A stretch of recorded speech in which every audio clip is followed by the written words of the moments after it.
frickin' bonus here. This is your main event, Mark's Podcast, bonus edition, brought to you by Belly Up, Unhinged Radio Network Sports. I am your first host, lifelong wrestling fan, former radio guy, and cat dad. I am Troy, and with me as always, he is the main event collector and the WCW watcher of classic wrestling. He's the Lex Luger to my Barry Windham. It's Greg. What's up, Greg? What's up?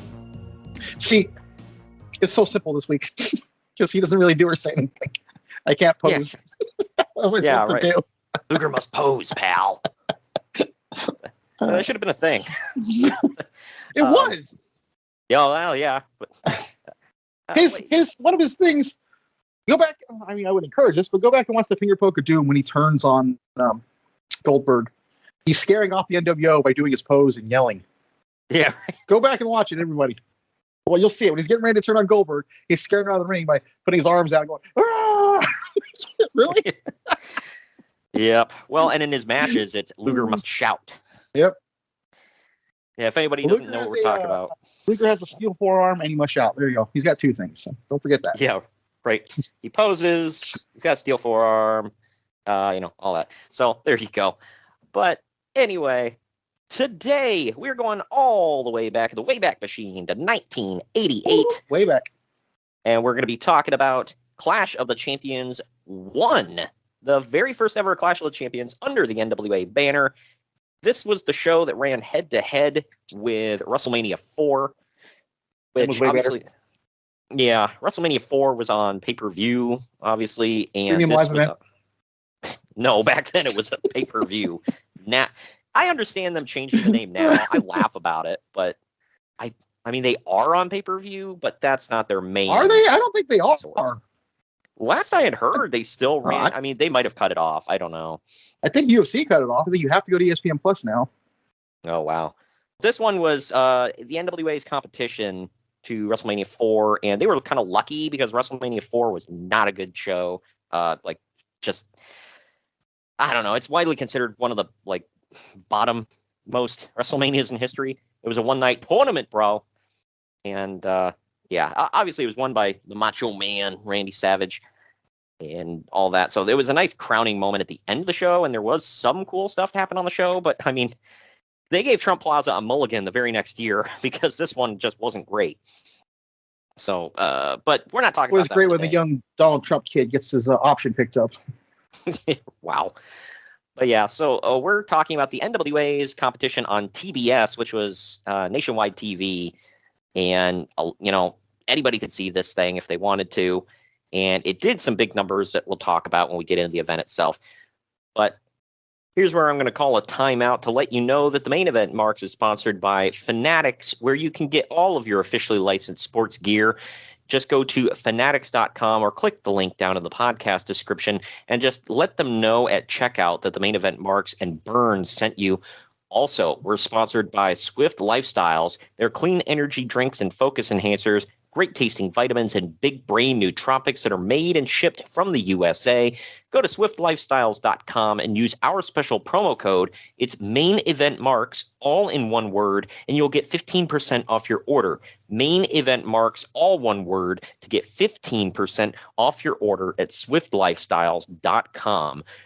Also, I want to direct everybody to our Linktree account. It's linktr.ee/main event marks. There you will see all of the links to our social media accounts, be it Twitter, Instagram, or Facebook. All of the links to every place you can hear the podcast right there on our Linktree account. You can also see our two merchandise stores, be it on Redbubble or Bonfire. All those links are on there. You can also find our YouTube on there as well. You can either go through that way, or you can go to youtube.com/C/main event marks podcast. There we are posting new stuff almost daily, sometimes multiple videos a day. It's anything from the actual podcast itself in video form, or you can hear stuff that didn't make the cut from the podcast that we've cut out.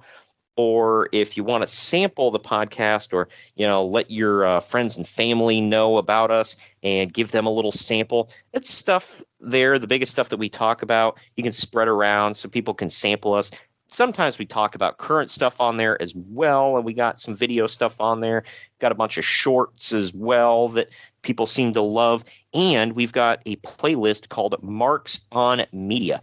There you'll see marks on movies, marks on TV, and marks on games.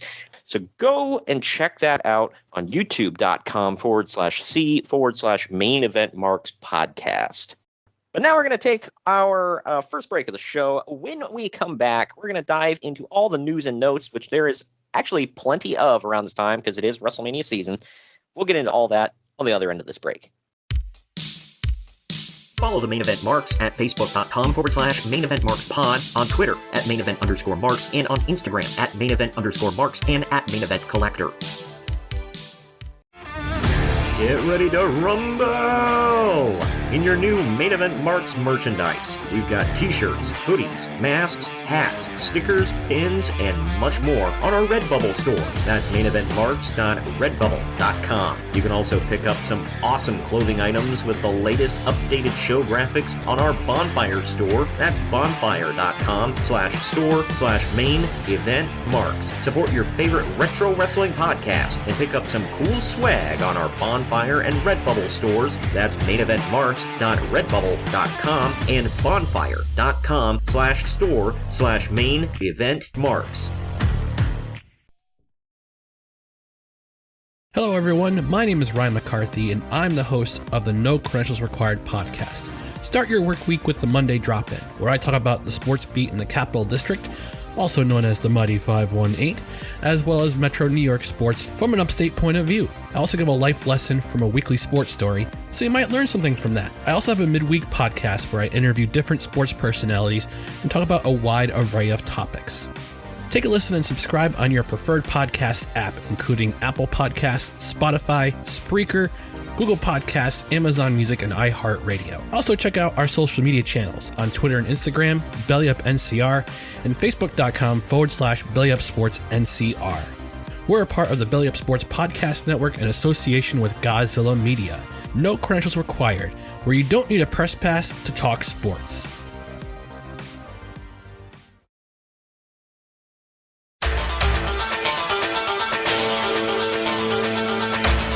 Marks are available wherever you get podcasts and on YouTube. Find all of our links on our link tree at linktr.ee/main event marks. And we are back. And we're back. News and notes time. Well, before we go, Snapple? is that what it sounded like? I couldn't pop the thing. It's like really, it's a can of iced coffee. I couldn't pop it. It was like weird. It was like really hard. I felt like I was going to break the tab. Oh, yeah. Those don't have a good pop like pop sound to them. But either way, Uncle Dave Meltzer makes the prediction that WrestleMania 4 is going to bomb because nobody cares about the tournament, bro. Nobody cares, bro. He's noticed the interest in the show is way down this year compared to the predecessors. Even so, Dave thinks that the worst case scenario is still a $19 million gross, which is not too shabby. Oh, he says. I think I think they did better in the long run because, if it was a normal year where they just picked a random venue, whatever. But I think Trump pay them to have their show at his venue. I think so because if you remember in the middle of that show, he did a little promo where he goes, "A lot of people are dropping money at the casinos. It's been great for the economy and all this." I'm like, yeah, he probably did something like that. Yeah, I think he did that because I'm pretty sure Jerry Jones let them have Jerry's World this coming WrestleMania for free. And I know that Mark Davis of the Raiders gave them the arena 2 years in a row for free. So I think it's a business thing. For what? Huh? Well, SummerSlam last year. It's about to be Money in the Bank this coming year. Oh, okay. Which is insane. That Bank's in a freaking stadium, but cool. Yeah, WrestleMania 4 and 5 are actually the only two WrestleManias in a row to take place at the same venue. So that's 36 and 7 were, kind of. Oh, yeah. We won't talk about that. Wow. Well, 37, did that? That was actually in Raymond James in Tampa. 36 was supposed to be. So I'm just trying to be a smart ass. Sorry. Yeah, right. But I think is it in Winter Park where the Performance Center is? Yeah, which is like Okay. spitting distance. Yeah. No, right, wait, yeah. that's spitting distance from Orlando. Never mind. It's completely north. Never mind. Yeah, I know. Yeah, Tampa's about a 2-hour drive ish, Yeah. 2.5 hours, something like that. I was thinking when we were at WrestleMania 33 because we passed by the Performance Center multiple times because it's pretty close to Orlando. Right. That's what I was thinking of. Well, they did more tapings for post-WrestleMania, and Ted DiBiase did a bunch of squashes without the WWF title, so Savage is 100% winning. Plus, now the Associated Press has picked up on the accidental leak via the Miss Elizabeth photo in WWF magazine, and Titan is really embarrassed about it. How do you, just let that happen? Nowadays it happens, like, yeah, no big deal. Back then? I feel like, because I've heard, obviously, I'm not there, so I don't know how much of this is true, but, just say it like you are there. That's how Dave makes his money, so go ahead. Yeah, well, I have a certain hookup on the inside that has told me that this is 100% factual. But anyway. And his name is the Red Rooster. Good Who Lord. is still in WWE this very day. So there you go. Is he? He is. He was on TV a couple weeks ago. Oh, wow. Okay. In the back. I mean, not like on TV, but, he was there. In the back. In the back. Wow. I miss that. I'm slow today. You'll have your chance. But nowadays, they seem to fight kind of hard for, and it's easier with all live programming. But even with then, you got the dirt sheet idiots, and even just like fans who want to get some clout on social media. It's like trying to spoil stuff ahead of time. So I feel like the companies have worked extra hard to try to keep stuff secret lately. And I'm like, for what? What do you get out of that? A couple of clicks. This is like, I'm not trying to be funny, like I say, but does it get you off or what? I mean, what? People love spoiling stuff, man. Like, I don't know. I used to work with a guy who was like, it was just his natural reaction to spoil everything for everybody. Like, not wrestling related, but like movies, games, TV shows. Like, he would just like spout stuff off, and everybody would be like, dude, really? Like, at least ask if somebody's seen it first. Like, damn. That's why I do it every single time I talk to you during one of the shows. I mean, are you watching? Are you going to watch? Yeah. It's like... But on the flip side, Strikeforce worked a pair of squashes during the tapings, and they did have the tag titles for both. And they lose them here, right? I think so. Yeah, I think they lose at Demolition. Yeah, I'm pretty sure they do. Yeah. So that's literally Uncle Dave saying, well, so-and-so didn't have the title, so he's definitely not winning. On the flip side, these guys did have the title, but they're losing. Like, what? Like, I don't know. Make it make sense, man. Uncle Dave said, what do you not get? I guess so. Ass. Good Lord. The rumor is that Ted DiBiase's run as Andre the Giant's manager made him seem too weak to be a top guy. Because of that, they're moving Andre back with Bobby Heenan after WrestleMania so that Ted can be his own wrestler again. Did they? I don't remember the timeline of that. They did. Okay. Because, this is post. Wow. All the major things. I don't know exactly when, but I do know at SummerSlam 88. No, he's still going to be with him at 88 when it's the Mega Powers versus the Mega Bucks. It's going to be after that. Because WrestleMania 5, he is with Heenan. He's feuding with Jake the Snake. So it's after SummerSlam. Okay. Yeah, wow. Actually, maybe it's Survivor Series because I think the Heenan family may have a match. Maybe. Yeah.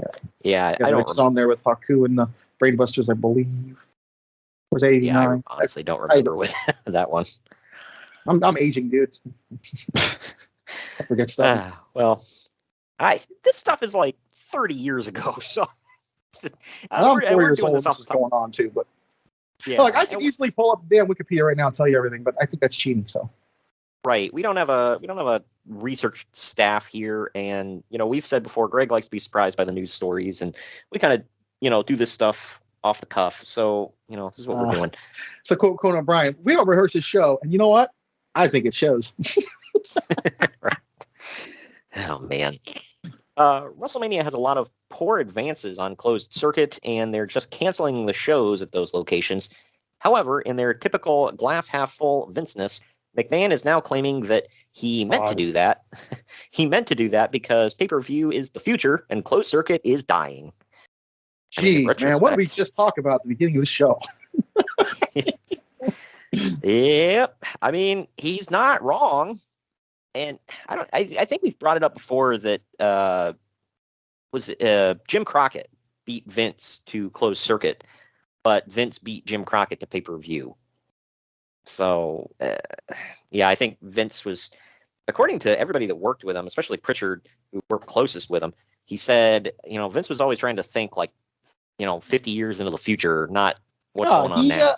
One of his episodes, he said that in 1991, Vince already had the idea for a network. So yeah, there's that. And obviously back then he was thinking like a whole 24/7 channel. Yeah, nobody in the right mind was thinking of a streaming thing. Right. Well, that's why so many tape libraries are incomplete now, because nobody would have fathomed anybody would have given a damn. It's like they're like, well, what are we going to do with this? I don't know. Throw it out. Or this is literally the conversation they were having on a major pod one time of people used to throw away old Hasbros, and now they're worth like $500 a piece. What the hell am I gonna do with this $2 figure? Like, that's why I got all my old LJNs still. So yeah, so those things are worth a lot. Yep.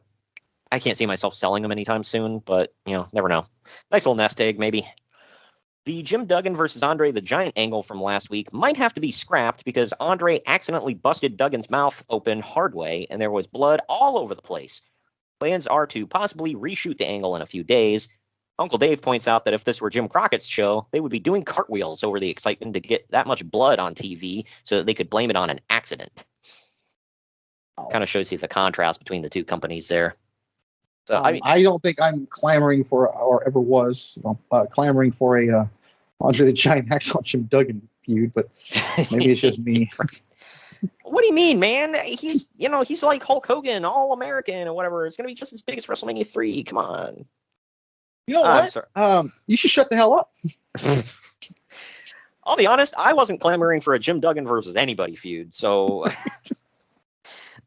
this is I'm correct. I know someone's going to correct me if I'm not, but I believe it was like either right here or right after WrestleMania where the whole thing with him and Iron Sheik happened. Yeah. If you guys don't know what that is, go look it up. But yeah, they get busted in a car together for weed, and he's the pro-Iran guy. Obviously, Duggan's the pro-America guy. And it's like the whole thing. Duggan gets fired, I believe. I want to say Sheik gets fired too, because we never see him again until SummerSlam 1991. But yeah, they both got canned over it. Yeah. Well, I know he's on he makes his big return, I think, at I don't know, maybe I'm wrong, but it might not be his return, but he's on the first SummerSlam, I want to say, because I have that figure. Yes, that's right. Yeah, well, there's one he has a promo with Brother Love. He's on the Brother Love show. That is SummerSlam 88. Okay, you know what though? Yeah. Hold on, to be fair, we don't know how long he was fired for, so we could both still be right here. Yeah, definitely. I don't think chance he got fired long. Yeah, because he's at WrestleMania 5, I want to say. I honestly can't remember. Because in the Survivor Series 89, I know that he's leading the team against the Macho Man's team. So I know he's at 89, so he's not gone more than a year or a year and a half, maybe. But yeah, I just remember he was at SummerSlam because of two reasons. One, now in the archives, we reviewed that show, or I did with Jacob Grandi, and who, by the way, you can see his or hear his show, Curtain Jerkin, on our official YouTube page. It's a fun show. He posts at least one a week, and it's all current day stuff. So while we're evergreen, old school, he does the current stuff. So you can get a little bit of both on our YouTube channel. But either way, I remember because we reviewed that, both Grandi and I were both like, yay, Jim Duggan. And then the other thing was they said he was like a backup of a backup on that show. It wasn't even supposed to be him, but like everybody that they had in mind dropped out. And so they're like, Duggan. I don't know why he was the backup, but whatever. Him and the Bushwhackers, man, I never got it. Yeah, no, I thought as a kid, I was like, the Bushwhackers are, fine. But I was never like, oh, they're awesome. Vince McMahon has supposedly asked the Killer Bees to turn heel. This is although most people believed. They matter enough to turn heel. Oh, yeah. Got to turn them heel. Come out of a black and yellow box. Oh, my God. It's like, dude, they were barely over his faces. This is although most people believe that it was a different pair of guys under the masks who did the angle with Hulk Hogan in Philadelphia last week. They didn't give context. Do you know what the hell they're talking about? No, but I'm going to assume they beat the hell out of him or something. Turn heel. Yeah. Didn't Pritchard say they used to do stuff like that at house shows to test stuff? Probably. I don't remember off the top of my head, but I don't doubt it. Yeah, it's. Oh, it was a different pair of these. Like, okay. Okay, and? Yeah, it's like, well, we need to, because that gimmick is awesome enough. It was a different doink, and it's whatever. No one gave a damn. So, well, the funny thing about that is, like, if they really wanted to keep that gimmick going, they could have like put different dudes under the masks, never have them unmasked, and just like kept that gimmick going for like ever. You guys look similar enough. Suicide. Yeah, right. Hey, and that's a way of protecting the guys too. It's like, hey, we'll give you some reps in the ring. You get this established gimmick, and nobody knows who the hell you are. Here's another predicting the future thing, and I know you're gonna love this final statement by Uncle Dave, so I had to put this in here. Okay, hold on. I got to mentally prepare for this one. Okay. Yeah, right. It's one of those. It's one of those Conrad setups for Eric Bischoff. And go. Demolition has been doing clean jobs to the Rougeaus all over the place. Uncle Dave says that means that Demolition are a lock to get the tag titles based on the WWF's ass-backwards booking philosophy. I mean, they do, but how does that work back? Because I believe the Rougeaus are a face at this time. Yeah. Because they were the Rougeaus at WrestleMania 3, right? Was it 3? And they were just just baby faces, and then they turned heel, who are from Montreal but are all American boys. They sing their own theme, which is like legendary. American boys, of course. Yeah. So they're just like the baby faces nobody cares about. How is that ass backward? What am I missing there? Because Demolition's heel. Because he's saying that Demolition are doing the jobs all over the place and getting beat. So that means that they're losing. next in. Yeah. So that means that they're next in line to be tag champions because they keep losing. And we don't give any thought whatsoever that maybe it was because of their faces and they wanted them to be bigger. Because like I just said, they were failing as faces. Yeah. I don't know. That's something that Dave and Alvarez always harp on because they're like, oh, so-and-so lost before the pay-per-view, so that means they're going to win. Like, it doesn't, I mean, back in the day, that rang true a lot more than it does now. They've switched it up a lot more lately. The only thing that's a guarantee, it seems that annoys me, is you're wrestling in your hometown, therefore you must lose. Yeah. It's not even a surprise anymore. It's literally every single time. It's like, you can change it up once in a while. Have them win in front of a crowd that actually likes them for once. Now, hold on now. Trish Stratus, when she beat Lita for the women's title, the last match was in Toronto. So, that was Trish. Yeah, well, Trish. No. No asterisks here. That's not what was said.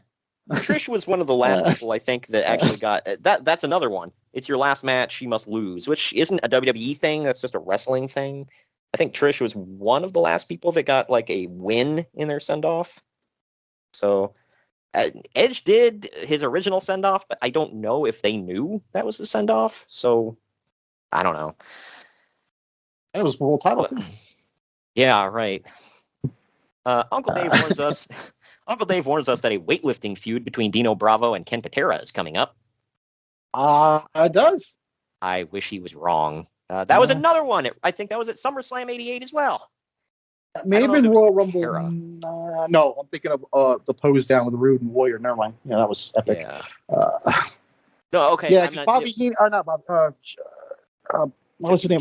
Jesse Ventura gets involved and kind of helps Dino lift it a little bit, and it's kind of a thing. Yeah, I remember that. Mm-hmm. I remember watching back on Peacock. Yes, didn't watch it live, I don't think, but yeah, that's now in the archives. Is that was that at Royal Rumble or was I feel like it's Royal Rumble '88? I feel like it is. Okay, yeah, but I don't think Patera. I think Dino just did it. Now that I'm thinking about it. He did. Yeah, that was because he was trying to break a record and he had Frenchie Martin with him and all that. Yeah, that was now in the archives. Royal Rumble '88. I did that one with Jacob Grandi as well. Yeah, so I just like calling him Grandi by the way because it sounds cool. Right. Ted Turner and Jim Crockett are getting deeper into bed together. That sounds dirty. Crocker, yeah. Get the videotape out for this one. Good Lord. Recorder, I should say. Sorry. Wow. Crockett has a Ric Flair versus Lex Luger match planned as the main event for the Great American Bash pay-per-view in July. Turner is going to attempt to get the show cleared in as many markets as possible. This is when he's entering the wrestling business, right? Yeah, right. Hey, Vince, I'm in the wrestling business. Moving on here. The big angle on pro wrestling this week was Paul E. Dangerously being the guy doing the hostile takeover, which will lead to Joe Pedicino and Gordon Sully getting fired the week of WrestleMania. There was no happy payoff to this angle as the show was canceled and they really were fired. Wow. Wait, what are we talking about? Have you ever heard of pro wrestling this week? Is that an NWA Wait, I thought you were just talking about like what's going on in pro wrestling. I didn't know it was a thing. I guess it was a show. Like the way you worded that, I thought it was like, oh, yeah, on This Week in Pro Wrestling or whatever. Yeah. I did not know that. Yeah, because I'm Googling it, and I didn't know that was a thing. It says WWF Old School. That definitely was not a WWF show. Okay. Yeah, it looks like it was an NWA thing. Okay. I've never heard of this. I like how we're now educating ourselves on our own pod. This is great. This is good stuff. Yeah, right. Wow. I guess it covered all the indies. It looks like if anybody knows more about this show, because like I said, Greg and I have never heard of this show, so let us know. Gordon Sully was on it. Well, apparently if it was already canceled, it must have sucked. So I mean, yeah. Would anyone really know? Yeah, it was getting canceled here pretty damn soon. That's for sure. So I don't know. Apparently they had an actual like legit angle on it. So I don't know. Here's one for you. Dan Spivey has quit the He's quit the NWA and will be headed to Puerto Rico. That's dangerous, Dan Spivey. Oh yeah. One half of the Skyscrapers. Don't know who he is. Right. The future Waylon Mercy. I'm trying to figure out when like his because excuse me, I don't know much about Dan Spivey's career trajectory, but he's in Jim Crockett in WCW in 89. In early 89, he returned to the NWA in Jim Crockett. Okay, so he left in 88 and came back in 89. Yeah, it's not that weird. Yeah. So I guess he went to go to Puerto Rico. Is this when they threw Sid with The Undertaker or Mark Callis? They were the new Skyscrapers. Yeah, it's probably when he came back. Not reading too far ahead here, but he did go to WWC, World Wrestling Council in Puerto Rico for a bit. He went to Japan, All Japan, and then he came back. He teamed with Johnny Ace over in Japan, and then he went to some nice picks there, Dan. Jim Crockett. I like your spiked hair. Wow. Hey there, Danny. You mind if I go back with you to the States? I can be a dynamic dude again. Totally tubular. Holy hell. Oh, what? Yeah, he was a dynamic dude way before this. So it's like, yeah, they made me team with Shane Douglas, so I quit and went to Japan. This is a weird one from across the country here. In Oregon, Billy Jack Haynes is finally ready to start his outlaw promotion in opposition to Don Owen. That's Haynes. Billy Jerk Haynes. Oh, yes. Excuse me. Now in the archives. Yeah, go back to WrestleMania 3. Haynes is trying to sign up a lot of talent and, at the very least, seems willing to make a go of it. Don Owens is the one that did the promotion over there that had, like, I know Roddy Piper was big there. I think Billy Jack was big there for a little while. Raven got his start there, or Johnny Polo, but I think he was Scotty the Body when he got started there. But yeah, either way, it started a few people out in all people. Who now has Oregon. A figure, by the way, a Windham figure. That's a real story. Oh, wow. Scotty the Body. True story. Yikes. Well, there's even more weirdness in Oregon, as Kurt Hennig had previously done a disputed finish with the Grappler in PNW. That's the promotion I'm thinking of, by the way. This resulted in the AWA World title being held up, but only in one state. Oddly enough, it was also held up in Minnesota because of the Greg Gagne feud at the same time. So what's the other state it held up in? I was assuming Minnesota was the one. Yeah. It's a world title, so it's only held up in 2 out of 50 states. God, this is so stupid. It held up because of two different feuds, by the way. Who the hell is the grappler? Oh, I forget. I'm looking right now. I'm not seeing it. Yeah, I know he was a territories guy. That's all I know.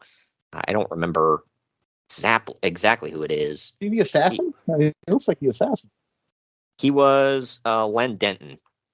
That's all the grappler, Len Denton. Masked grappler, dirty white boy number 2. I don't know. T.L. Hopper? No, it's a different one. But yeah, so I don't know if anybody looks up. Okay, I'm not an AWA guy at all, so I have no damn clue. Yeah, he was. Oh, he was in WCW. It said of note in his title match against the undefeated WCW United States champion Bill Goldberg on May 11th, 1988 on Nitro. 1998. Yeah, 1998. Yeah. Man, Goldberg in '88. Man, he might have overtaken Hulk Hogan. Jeez. Right. Play-by-play announcer Mike Tenay described Denton as a very accomplished veteran grappler. For the smarties out there. Clever. Yeah, gotta shout one out to the smarts. Not to get too far ahead, but our bonus show coming up. I've already watched back all our stuff. There is a good one of that. We'll talk about it. I just had a flashback of one of my notes. Right. Oh man, but either way, so it's almost like they're really disorganized or something in the AWA. Anyway, Hennig returns. This is 1988, so they're pretty close to being done, right? A couple of years. Yep. Maybe so. But an omen. Right. Anyway, Hennig returned to settle the dispute. Injury at this point, so they did a match with the Assassin versus the Grappler instead to decide the belt, and the Assassin won. So now Hennig is the undisputed champion again. What the fuck? Wow. Yeah, he's on his way out to WWE's, by the way, too. So he'll be at WrestleMania 5, so within the year, I believe. Yeah. And I've got a few AWA stories here. I forgot to warn you. I've got quite a few AWA stories that'll just blow your effing mind. Considering the time, I'm not shocked. And it's going to make you go, I don't know why they went under. Like that's a great lead in. Yeah, right? Like this one right here. Adrian Adonis, who is healing up from his ankle injury, no-showed an AWA show. That just seems like par for the course for AWA. He's definitely done with one no-show. Yeah, just like people not showing up. Even Scott Hall was no-showing before he made that his thing. He's definitely thing. We just don't know it. Hold on now. Yeah, I know. He's definitely done with the territory and is trying desperately to get back to the WWF. Also, Robert Gibson no-showed, so they just used Ricky Morton as a single because he works cheaper. So Scott Hall would go on to Diamond Stud before he's Ramon, so I don't know how long he lasted. Well. Yeah, this is wow. Ricky Morton no-showed, or no, I'm sorry, Robert Gibson no-showed. I feel like he was the dependable one from what everyone says. Yeah, old Walleye. Robert Gibson's an asshole. You meet him in person. Really? Yeah. Didn't see that one coming. Well, there you go. I feel like he doesn't want to be there. Even though you paid him for an autograph, he's like, "Oh, you're making me do this." Well, the asshole gave me back my money. Like, dude, you've been doing this for how many years? I don't think anybody's holding a gun to your head, man. Like, why do you keep doing this? Well, we brought up Diamond Stud, but the AWA were supposed to bring in some new manager from Florida named Dallas Diamond Page. Okay, I'm glad he went the other way. Yeah, something tells me they got that wrong. But he no-showed as well. Wow. Okay. Speaking of managers, the Big K, whoever that is, has already been fired for managerial duties and will just do the Big K's corner as a replacement for the Danger Zone, which was Paulie Dangerously's segment. Okay, this all sounds horrible. You don't say. Yeah, AWA in 1988 was something, man. I don't remember when the Super Clashes were that we watched, but yeah, if anybody goes back, we've reviewed the, I want to say, first and third Super Clash events now in the archives. They were interesting, to say the least. Continuing on with the AWA news here, Vern Gagne is so desperate for challengers to Medusa that he has sunk to working with Glow and bringing in some of their girls. Wow. Yeah. sunk to working with them. I don't think they were that bad. Especially when you consider where the AWA was at this point. Like, come on, man. Like, you Yeah, can't really. They could use the glow rub. Yeah, right. Medusa, by the way, was Where walking is around. Naomi right now? I'm not even born. Good lord. Medusa, by the way, was walking around with her arm in a sling due to an quote-unquote injury. Uncle Dave notes that this is Carney for cosmetic surgery, which will be very obvious when she returns. No. This is back Not in right 88. now, because when she's a Lundra Blaze, I don't want to. Yeah, I want to be careful with my words because I don't want people to talk. Well, she's sexist got it all remarks. covered up at that point, but yeah, Well, I don't Lundra know. Blaze, you can see. No, it's not big at all. Yeah. And I'm not knocking that. No pun Yeah, intended. but when she goes Wow, back to WCW, however, yeah, totally. But there's no way as Lundra Blaze she had any surgery done, unless it was like really small. I don't know. or taken out. I guess. I don't know. Yeah, I don't know. What's it with Dave always talking about boob jobs? Can I say that? Because he is a boob. Yeah. Can I say that? And he has kind of a job, I guess. Yeah, because you idiots out there keep paying him. Yeah, you know who you are. I'm what does he say? I'm 2/3 hot. Yeah, right. I'm about 5/8 hot right now. All right. Hold on for this one, man. Oh, good God! Still AWA. I was just talking about wanting to go back to Disneyland. Hold on. Right. Here we go. Greg Boyd was a football player who wanted to go into pro wrestling. AWA came up with the gimmick name of Rocky Mountain Thunder for him. However, he immediately changed his mind and no-showed the taping. And they had all the gear, and the graphics all ready for him. Vern is, of course, crazy cheap. So they grabbed some big jobber who was working the show and stuck the gimmick on him instead. The guy is terrible and looks like a young 911 from ECW with about 1/4 of the talent. That's telling. In his first squash match, he nearly kills some other poor dude by dropping him in a body vice attempt and nearly breaking his neck. However, Vern loves the guy and immediately demands that he switch to a babyface for his second squash match of the night. Thankfully, he was gone soon after, although not before working the Tapings from Hell attended by Uncle Dave and May. He came out to the ring carrying a flag, a 2x4, and a bag at the same time. This led Uncle Dave to question whether he was trying to be Sergeant Slaughter, Jim Duggan, or Jake Roberts. Okay. Two things here. Okay. Number one, I want to point out you've now mentioned 4 guys who've no-showed an AWA show. 4 guys. At least. Yes. You said Hall, Diamond Dallas Page, Ricky Morton, and now this guy. And second, he was carrying a flag, a bag, and a 2x4, you said? Yeah. So he's trying to be Jim Duggan? Well, that's what Uncle Dave said. He's like, is he trying to be Sergeant Slaughter, Jim Duggan, or Jake the Snake? You said that. Okay. Yeah.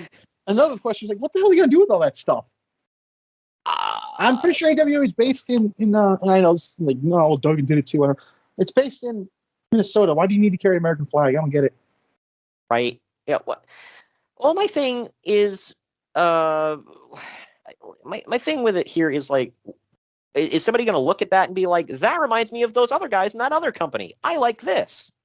Who would say that? Because in order to like this, you'd have to like that.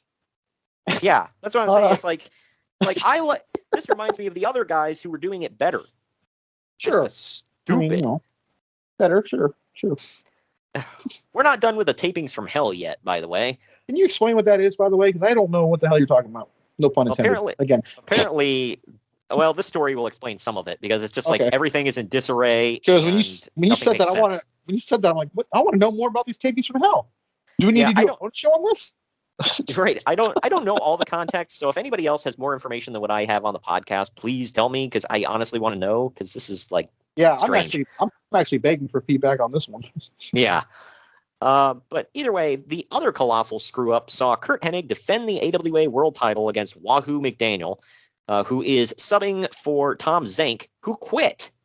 Not a bad upgrade, in my opinion, anyway.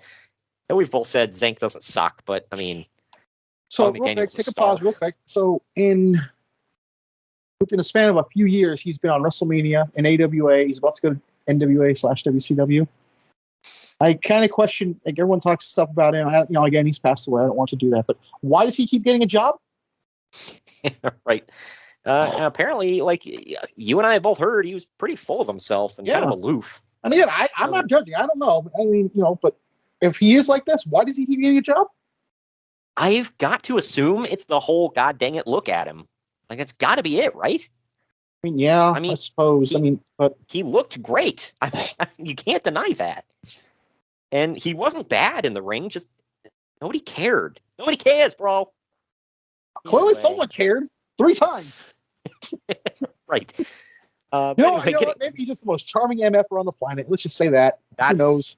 Yeah, I mean, that's how Russo kept getting a job. I mean, even Bischoff, who absolutely hates him, said he's a charming mofo. So I don't know. I think even Cornette said he's charming as hell. So he's like, he can talk his ass off. So whatever. But either way, Zenk had quit before the previous tapings, even where they were supposed to shoot the angle to set up the Hennig versus Zenk match. That didn't happen. However, at the tapings before those tapings, we're going 2 months back in time now, by the way, they did a series of interviews from Zenk for future shows where he talked about beating up Hennig for a non-title match, which didn't happen. And then they aired those interviews on TV anyway, even though he quit. Are you still following this, by the way? I am, yes. Okay. You have no idea how much I'm following this. I'm intrigued. Yeah, back to these current tapings, though. The announcers for the Hennig Wahoo match talked about the Phantom TV angle that also never happened, where Hennig injured Zenk in retribution for the non-title loss that never happened in the first place. So they're just making crap up on commentary, like the whole time. You probably never have seen this. Maybe you've heard it. There was an episode of Nitro during the Russo era where Tony Schiavone looked at the paper and said, does anybody, excuse my language here, anybody follow a damn format? And he rips it up and throws it over his head. Okay? I remember that. He just got pissed. Anyone follow a format around here? Did he ever say if that was a shoot? I have no doubt it was. Dude. You can just tell. I mean, if you're watching it, you can tell, dude. Come on. Because he kind of rolled his eyes and they were laughing during the match. And I forget what it was. I think, but I remember watching it back for our Russo stuff, and it was just, oh my God. Yeah, AWA was just a mess. It's like, hey, we're going to air these promos for something that never happened and then talk about a match that also never happened that led to the promo that should have never happened for a guy who quit. I'm sitting here thinking about stuff too. I'm like, okay, all this stuff happened. It could have happened somewhere. Okay, like all the stuff that we're saying never happened. It could have happened somewhere. But if you're a fan that was at these shows, you're like, I don't remember seeing that. Yeah. And the thing was, this isn't like live programming that they had plugged stuff in and they were trying to work on the fly and crap. This was a taping. Yep. Like they had which means you can take time and edit too. Yeah, right. A lot of time. Oh man, finally getting out of the NWA. I know weekly live shows. I don't believe there's no such thing. No, I don't think anybody did live programming. I mean, what we're about to talk about is live. Yeah, I mean, that's what I mean. I said weekly though. There's no weekly live programs at all. Nope. No, there was like at the most you get like every couple of months or whatever. I don't know how often they did the Clash shows. I want to say once every couple of months, right? I think it was like every 3 months or something like that. Yeah. They're only 3 or 4 a year, so yeah. But getting out of the AWA territory now, in Stampede up in Canada. Man, look back at that fire, that blaze of fire. Right.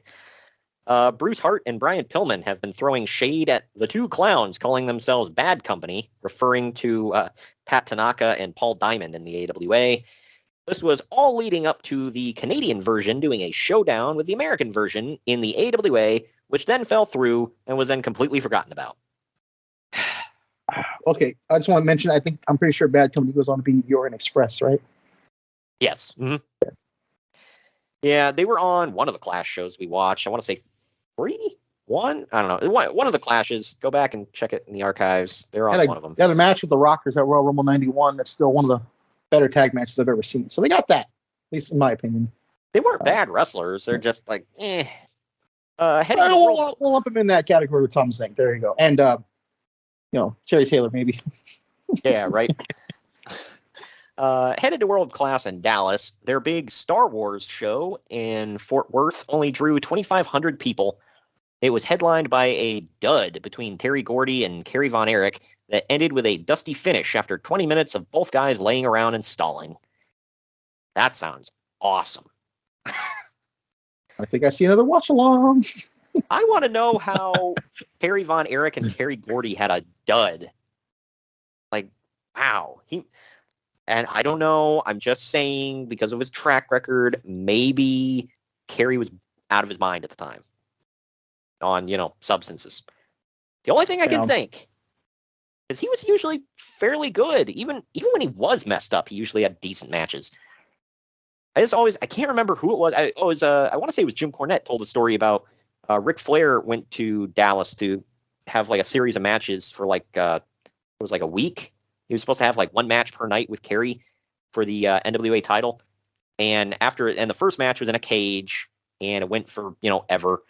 And Kerry showed up, messed up, and Rick had to literally hold his hand throughout the whole match. And he gets to the back, throws the NWA title at, I think, Fritz or somebody. And it was like, here, you wrestle him for the rest of the damn week. Yeah, that's sad.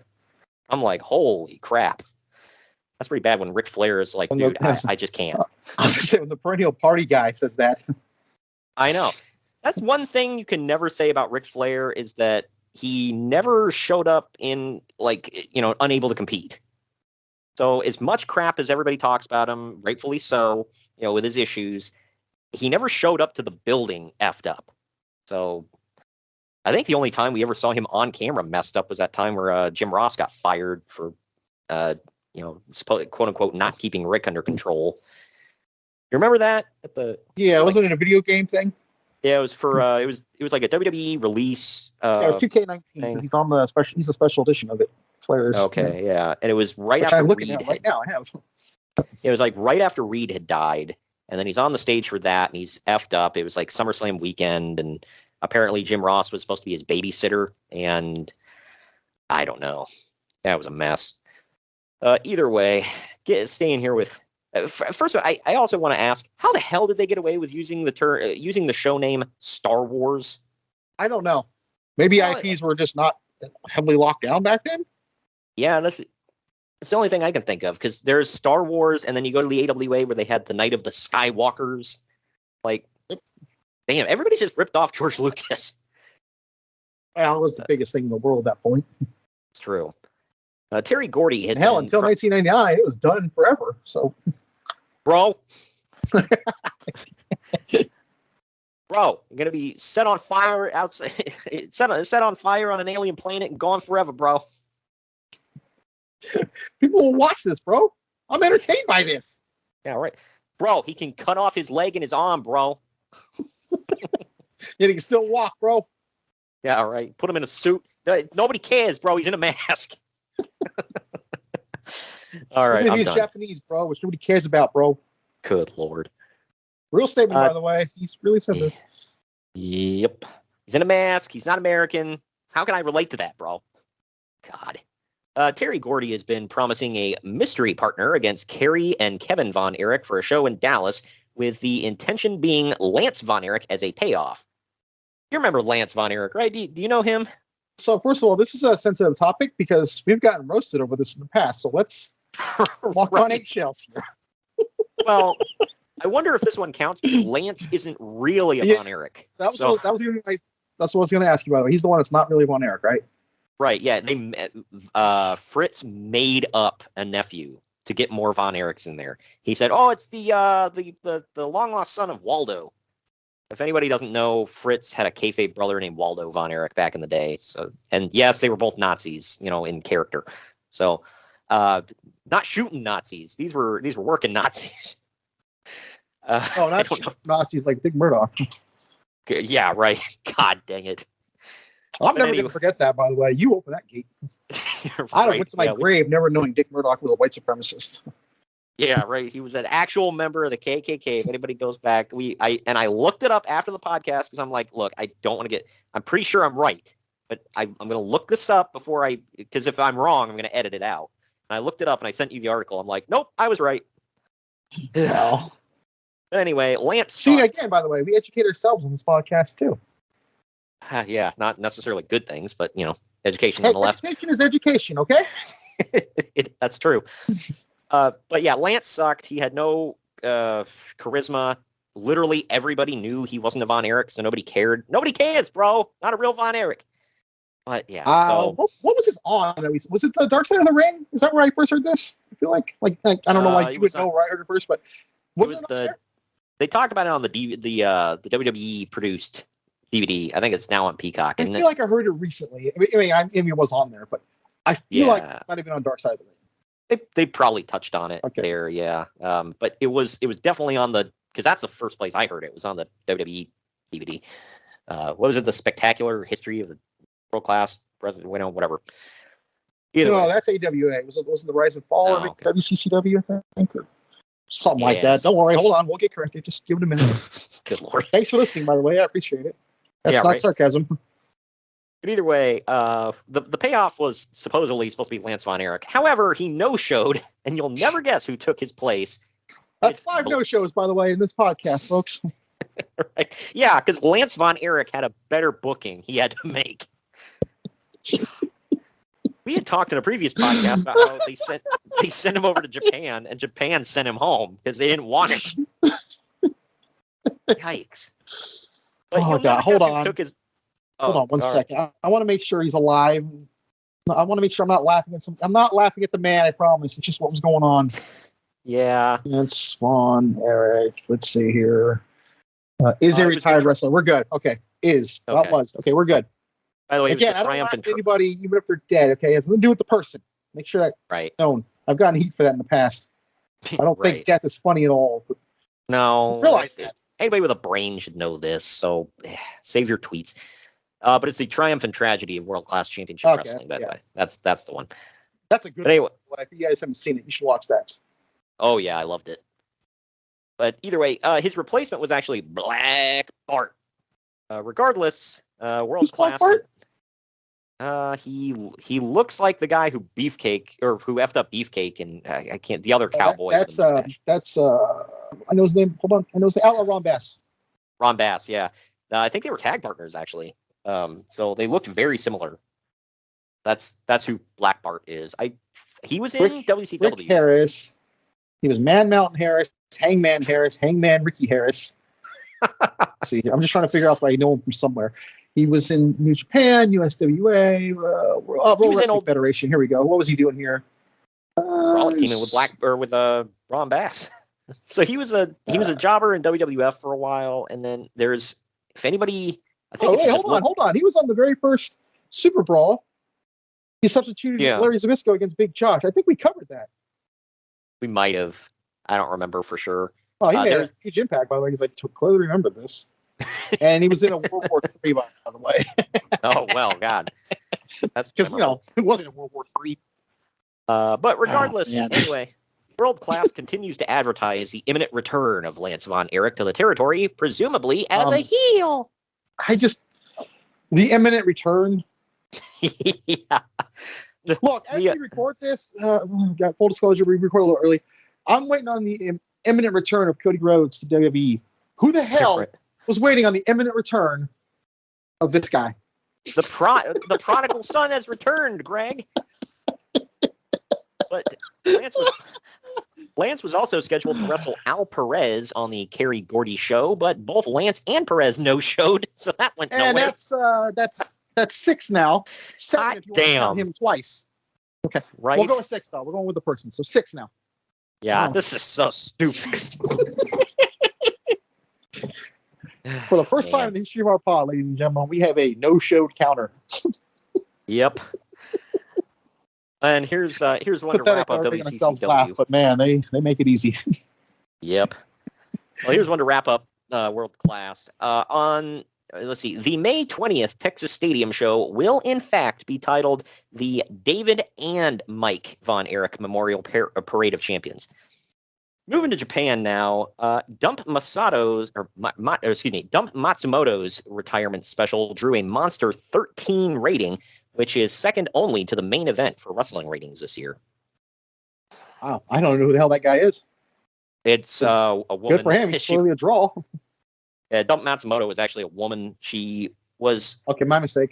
Yeah, I want to say. Well, hey, even more good. So, a woman back then doing that. Yeah, right. Her first name was Dump, so why would you think it's a woman? I ain't touching that.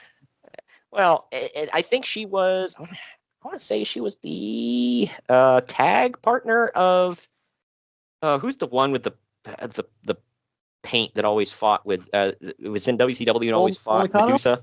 Bull Nakano. Yeah. I want to say that. I'm looking it up now. CM Punk's all-time favorite wrestler, I believe. Who's? I think CM Punk is his all-time favorite wrestler, or at least woman-wise. Wow. Okay then. Yeah, she makes occasional Dump Matsumoto. That is, makes occasional appearances here and there. So, yeah, I mean, she was. It's kind of crazy to hear this about a woman back then, because they've been MIA in wrestling since till like NXT was born. Right. Oh, good for her. All Japan women's pro wrestling was actually a very big promotion for years in Japan, which is crazy to think about because over here in America, just nobody really cared. It was just like, oh yeah, we got to get the girls on the card. And yeah, the Divas match, man. Yeah, I was right, by the way. They were the Crush Gals. It was her and Bull Nakano. So they were frequent tag partners. Well, Bull Nakano was good. So she teamed with her. She must have been good too, I assume. Yeah, I've never seen any of her matches, but I'm going to assume, and especially with being such a huge star. I mean, Japan usually likes, if you can wrestle more than, if you have star power. Yeah, because, they hired Giant Baba and Bob Sapp and, they totally care if you can wrestle. Okay, well, those, you name like the two, well, and I guess Akibono. Thank you for your help. I appreciate it. Always got my back. I like that. Those are the only three I can think of off the top of my head that kind of, I feel bad saying Giant Baba sucked. I heard he was decent when he was younger, but I don't know. But yeah, either way, Big Bubba Rogers, while waiting out his Crockett contract, got a nice payday out of Giant Baba and will work All Japan shows until he can officially sign up with the WWF in May. Now there's a big dude who can wrestle. Yep. It's not... Just got his new Elite figure, by the way. I freaking love it. Oh, is that the one where he's like smiling? Yeah. He's got the hat, okay. So you clearly know it's the babyface boss man. Yeah, right. Yeah, that's pretty cool. That is a good looking figure, I'll say. I liked it. But I have the first one they came out with years ago. I can't remember when it dropped, but I think so. He's got the ball and chain. Yeah, that's the Toys R Us exclusive. I have that one too. Still MOC. Nice. But yeah, so apparently Baba is planning some kind of match between Jumbo Tsuruta and Tenryu to unify their singles titles into one world title. I don't know for sure, and people can correct me again if I'm wrong, but I'm going to say... And they will. Of course.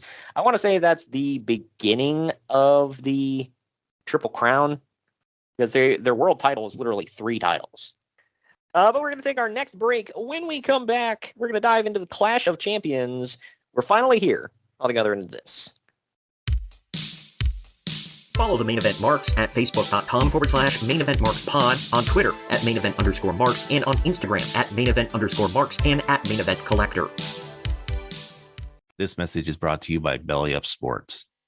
No, just kidding. This is not an NWO promo.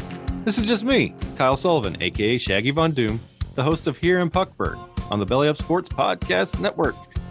I have a hockey podcast where we talk about hockey fandom and the love of the game and where that leads you in this game we call life. Why am I on Main Event Marks telling you about this? Well, what if I told you I had one half of the world's greatest tag team, otherwise known as the Main Event Marks, the one and only Greg, Superfly Greg. He was on, and he was talking about his love of the game.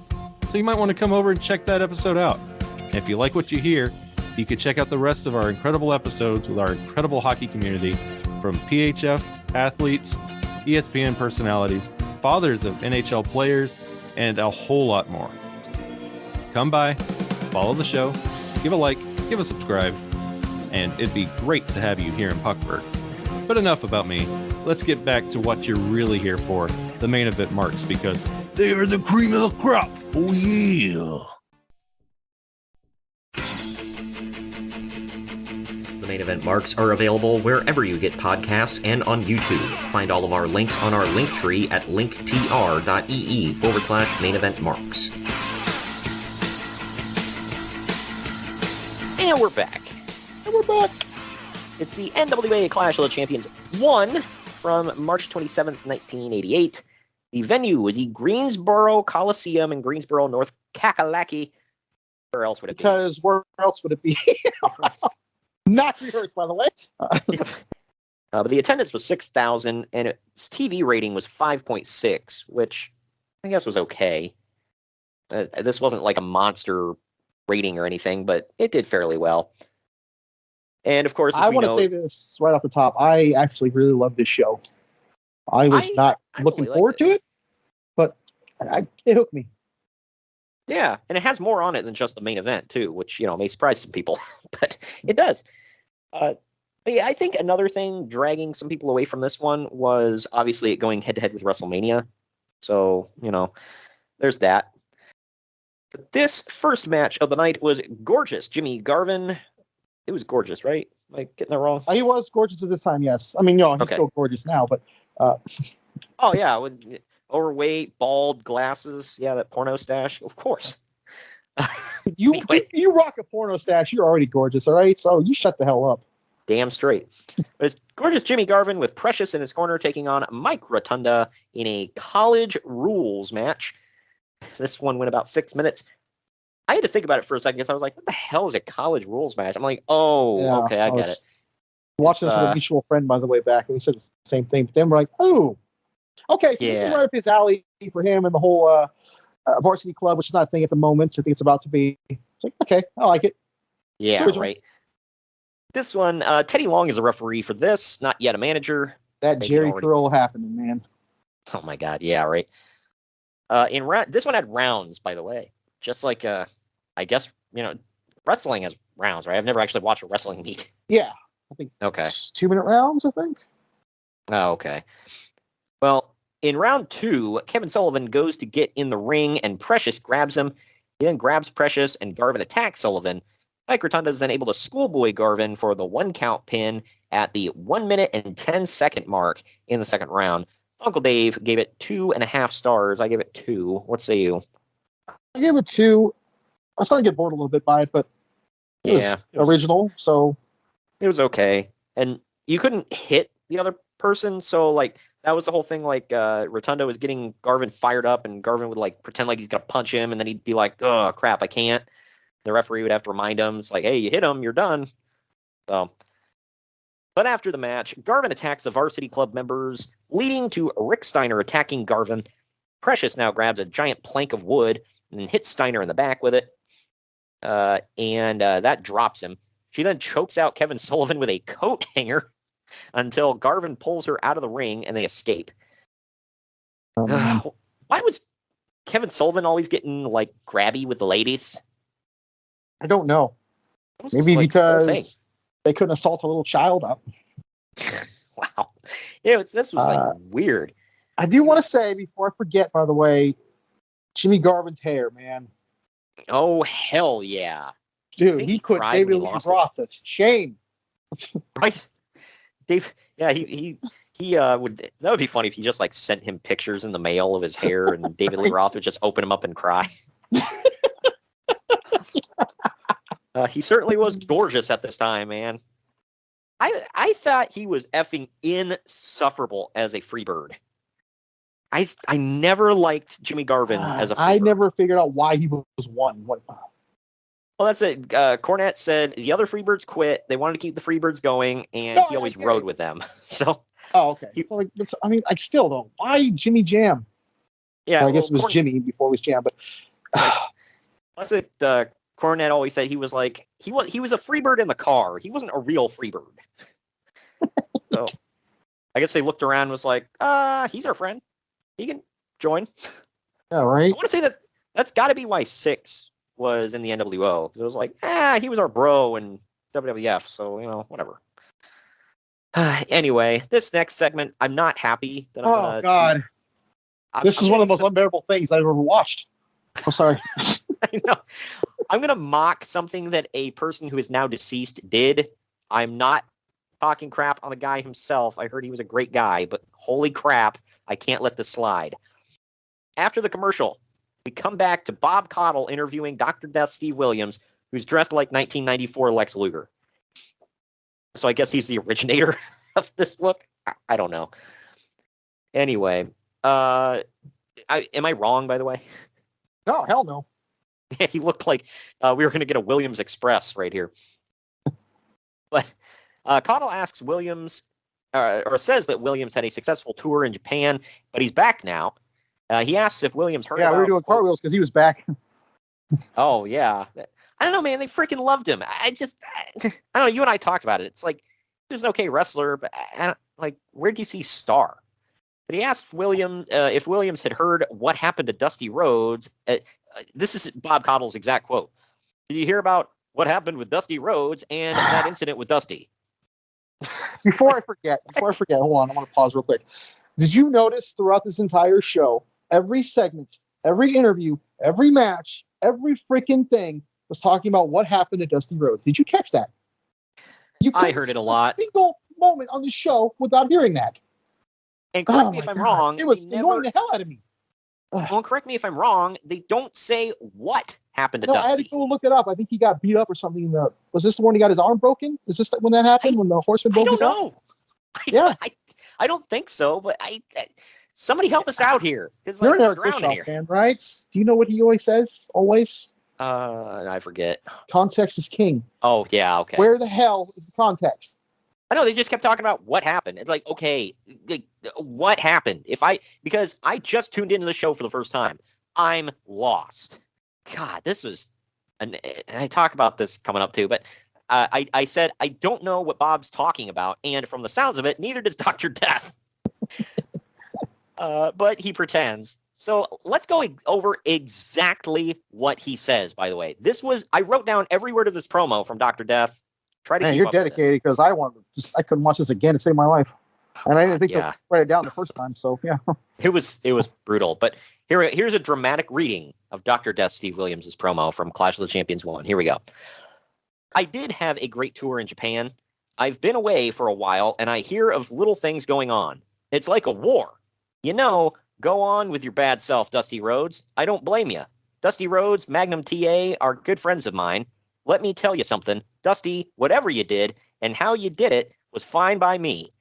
The only thing today that, by the way, I'm not misspeaking. Some of this, it just doesn't make sense. And another thing. Today we have the big match, Ric Flair and Sting. My prediction right now is that I hope Sting wins the match. How's that a prediction when you say I hope it happens? I don't know. Maybe, I didn't catch that. Maybe I'm being an ass about it. I don't know. Kind of, but you're also making logic. So, I mean, go on. But back to what he says here. But it doesn't matter, because I'm putting my name on the dotted line for the challenger of the NWA World Heavyweight Championship. Look it. Electricity's in the air. Excitement's in the air, as you can see in Greensboro. Let me tell you, Dr. Death's back, and I'm going to be like a bullet. And there ain't a Superman in NWA that is going to stop me. I'm coming hard. I'm feeling good. And I'm as clean as I look. Okay? Because I've... Sorry, just in 2022, when someone says I'm clean, that usually means like they're dressed nice or whatever. This is me trying to be hip, by the way. Or you're not drunk or on drugs. In the 80s, though, when you say I'm clean, it usually means, hey, I'm not doing drugs anymore. Yeah, I'm not laughing at that. It was stop. Good for him. I'm like, I'm lost. I don't think that's what he's referring to. Yeah, right. Because I've been in that weight room, pumping that iron, running, doing what it takes to be the champion. As you know, Bob, I am a true champion. And one more thing. Ric Flair, you've been walking down that gold carpet. Well, now Dr. Death is back, and he's knocking on the door. Let me tell you, everyone in the world is watching today, and I'm putting my name on that dotted line. Bye-bye. Take it easy. What was that? Not even that sweet-ass mullet can get him out of this one, dude. No, that was... That was something. I don't even know what to say about that. It's just, Dr. Death said it all, man. Here we go. Either way, from that to this. Man. There's a reason you needed a tag partner or a manager your entire career. And please don't blast me for that, okay? Because if you watch this, you'll see what I mean. Do you remember that one show? And it escapes me now because we've done a few of these, from around this time period where I want to say it was one of the 89 shows that we reviewed. Where it was him and he was on a team that was taking all the Freebirds. And the whole time while somebody's talking, he's pretending to fly behind them. And then he's like, "Oh, I'm bird hunting. I'm hunting for them Freebirds." Like, what are you doing? Like, just quit trying to talk, man. Just stop. I've never seen such an soul, man, but man, it was brutal. Yeah, right. I've never seen a more intimidating dude that sounded less intimidating, other than maybe Mike Tyson. But wow. I'll say this: Mike Tyson's voice doesn't sound intimidating, but the words coming out of his mouth are at least intimidating. This, no. Well, let's get to this match. It's the Midnight Express of beautiful Bobby Eaton and sweet Stan Lane defending the NWA United States Tag Team titles with Jim Cornette in their corner against the Fantastics of Bobby Fulton and Tommy Rogers. It went 10 minutes, 15 seconds. My first note on this is what the hell's fantastic about them? But okay, go ahead. How dare you? Well, Bobby Fulton is from Chillicothe, Ohio, man. That instantly makes him fantastic. Where the hell is that? Somewhere out in the boonies outside of Columbus. I will say this: there's really nothing special about Chillicothe, Ohio, at all. But hot damn, is he proud of being from Chillicothe? Like, he talks about it a lot. I'm like, okay. Like, I've been to Chillicothe. You are. You're the Chillicothe fan. Yeah, it's like, I've been to Chillicothe. I just, like, whatever. It just reminds me of how the Young Bucks of Rancho Cucamonga. Like, I don't even think that's on the map, dude. Right, you got to zoom in way close. Like, pick a better city close enough, dude. Chillicothe's not even a city that you drive past on your way to a bigger city. It's kind of out in the middle of nowhere. So, no, we have a gas station and a 7-Eleven. Yeah, right. Hey, we finally got a pizza place in town, man. How about that? But we get a jump start in this one. Bobby Fulton gets the hot tag in the end, but the referee, Randy Anderson, doesn't see it. Fulton ignores Anderson and chucks him over the top rope. Because, that's an appropriate response.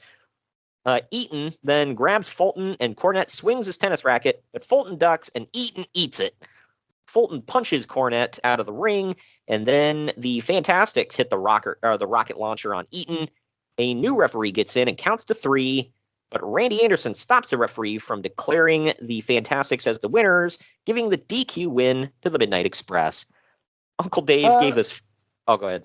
Literally just within 24 hours of watching this, I just saw that exact same finish on an NWA show last night. How Matt Cardona kept his title against Nick Aldis. Same thing. Wow. Nice. But Uncle Dave gives this 4.25 stars. I gave it 3. I didn't think it was that freaking good. What say you? Well, I'm going off the bullets in this match. This is my first ever 6-star match. But I gave it 3. Everybody was rocking the most awesome mullet ever in this match. Jim Cornette's suit, man. I was for the visual appeal of this match, man. I was hooked. Yeah, man. He was shining. He was styling and profiling. You had Randy Anderson had a mullet. You had Bobby had a perm mullet, dude. That was even more sweet. Damn straight. The only person who didn't have a mullet in this match was Tommy Rogers. I was like, wait, well, I guess if you count Jim Cornette. It's like, come on, man. Randy Anderson's kind of looked like the spokesman of Soul Glow and Come to America. If he was like a white guy, this is him right here. Wow. How does a guy from the middle of Kentucky not have a mullet, by the way? That's what I want to know. Maybe they didn't want to be cliche or stereotypical. Gotta give them that. Oh, yeah. So he stands out by wearing that Kentucky Derby suit. I don't know. I don't know why I'm defending it. I don't know. He literally said, and I'm not saying that as like a joke. I mean, it is a joke, but he literally said he waits until the Kentucky Derby time of year and he goes and buys those suits because that's the only time of year they sell those bright ass freaking suits in stores. So just stockpile on them. I think he does at this point. Yeah. Oh God. The Midnights attack the Fantastics after the match, and Cornette takes out the referee with his tennis racket. He blasted that mofo, man. He did, man. He ate it. The Midnights draped Fulton over the top rope, and Cornette repeatedly whips his back with his leather belt. Finally, Tommy Rogers rushes in with a chair to chase them off, and Cornette smacks a referee with his racket again. I'm like, damn, dude. Freaking Cornette was on it this night, man. He was like, Clash of the Champions, mother effer. Wow. This WrestleMania, we gotta win. Need the heat, mother effer. Look, I can understand, draping the guy over the top rope to whip him, whatever. But can you explain to me why the go-to position for that every time they did this thing was some dude's wheelbarrowing another dude from behind? No, I can't. It looks so. I mean, if you're into that, whatever. But I'm assuming it's not consensual. Like, damn, dude. Oh, Norman Smiley made some money off of it, so. Right. After the commercial break, we go to a pre-recorded video from earlier in the day. Stop. I completely forgot. Do you remember how I said that Dr. Death's thing was like the most insufferable thing I've seen? Yes. Never mind. Okay. Cornette at least made this somewhat tolerable. No. He popped me a couple times. Well, we're in the empty arena, by the way, and we're with Ken Osmond, who plays Eddie Haskell on the new Leave It to Beaver, which I was today years old when I knew that was a thing. I had heard of it, but I completely forgot about it. But I've never seen it. But I was aware it existed. That's all I can say. I never watched the original Leave It to Beaver, so I never watched this one. But either way, he calls up Jim Cornette for an interview. Osmond talks about how they both love tennis and asks if he can come over to Cornette's mom's mansion to play some. Cornette looks at his watch and says, well, she's got time to put away the ashtrays, but promise he'll stay away from the silverware. That popped me. Come on. I was like, holy God. The whole time. I didn't say I wasn't. It was horrible. Oh, yeah. Well, Ken gets offended before asking about the Midnight Express. Cornette gushes about them before they talk more about Jim's mom. This was cringy. And I was like, is this guy an actual actor? Because, God, this sucks. I laugh now when I watch this right here, listen to Jim Cornette talk crap about WWE and AEW and how stupid stuff is. But you did this. Right. And he complained. And I remember he had a fit because there was something where, because he had to get his face shoved in a cake and all this other stuff, but he refused to get a jack-o'-lantern put on his head because that was too far. Like, okay. Yeah, because that's where you need to draw the line, Jim. God. But we go back to Bob Caudle standing by with Gary Hart and Al Perez. Gary Hart said that he's making a challenge to Dusty Rhodes for the U.S. title. Perez says that he saw Dusty take a baseball bat to someone. None of this gets explained, by the way. Crap just keeps getting dropped with no explanation. No, and at this point, I just realized they just go off the thought that you've already watched it. You've been watching this whole time, so. Which is a stupid mentality, but whatever. That's like the stuff where, like, you and I talked about, they would do stuff on Dynamite that happened on Being the Elite and act like, well, you just get it. It's like, no, I don't watch your YouTube show, man. But anyway. Alfred's hair, by the way. I'm just going to say that. That's all I'm going to say. Yeah. And he's Hispanic. So that's even better. Well, which means that hair is naturally curly. Exactly. But Perez says that he saw Dusty take a baseball bat to someone, and that's what it will take to beat him. Hart says that Dusty better pray that they legalize the use of baseball bats if he wants any hope of beating Al Perez. Yeah, because if I need to beat Al Perez, I need a weapon. My note for this was, man, I forgot how good Gary Hart was. Oh yeah, he was great, man. I haven't seen a ton of his promos, but the ones I have were good. Yeah, he used to. I mean, when I first saw him as a mouthpiece for Great Muta for the obvious reasons, he was just so good. What gets me is, like, he talks normal. Like, he doesn't have, like, I shouldn't say normal, but he doesn't have, like, a thick accent or anything like that. But then when he says brother, he says brother. Like he's Kevin Sullivan or something. That part of him is from Boston. Yeah, right. It's either that or it's like superstar Billy Graham always used to say, he would never say brother, he'd always say brother. So maybe it's that whole thing. I don't know. We now go to Francis Crockett talking about the top 10 teams in the Jim Crockett Senior Memorial Cup Tournament. And I was just reminded, too, I give so much crap to AEW and not following the rankings. Well, they didn't necessarily birth that. Yeah, right. No, like, you and I talked about this. It's so stupid to have a ranking system anywhere. The only time they use it is when they actually put the top guy or gal in a match, and then they're like, well, they're number 1 ranked, or, whatever. Or if they need a throw together excuse for a match. Well, this one's number 5 and this one's number 6. So are they going to switch spots now? Like, who cares?